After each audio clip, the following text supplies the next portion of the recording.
I spent over an hour one-on-one with the GOAT Nick Saban when I was getting recruited, but I still didn't pick Alabama. Here's why. Before I get into it, if you want to get recruited to play in college, go check out cfbacademy.com or link in my bio where I have a free resource where I use my experience as a 5-star recruiter and a D1 coach to give you tips and tricks for how to get recruited and get attention from coaches. So I was the top 10 in the country coming out of high school. I went on tons of recruiting trips, but none were quite like Alabama, but I still ended up picking Penn State. By the time I went down to Alabama, meeting Nick Saban was unlike anything I had experienced ever. He's the GOAT of college football. It was a special trip. I was a little bit nervous for this trip, to be honest. Really just hearing Nick Saban talk was kind of surreal.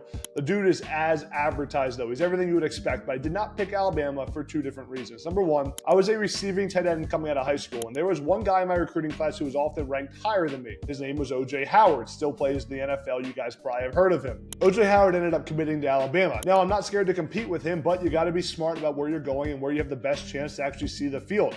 Usually in Alabama system, they use one tight end. He gets the majority of the reps, so I might not have played that much, or it would have been a 50-50 shot, where I knew at other schools, multiple tight ends play more. That next year, I went to Penn State, OJ went to Bama, and we both ended up being freshmen All-Americans, so I'd say it worked out. Then the second reason I didn't pick Alabama was, on top of everything, I love Bama, I love Saban, but it wasn't Penn State. Penn State for me was my hometown school, where I belonged, and I knew my heart, even during that Alabama trip, that my heart was with Penn State. I love Penn State football, and at the end of the day, I didn't pick Alabama because it just wasn't Penn State. It wasn't the right fit for me. Let me know in the comments what school you guys would have picked if you were me.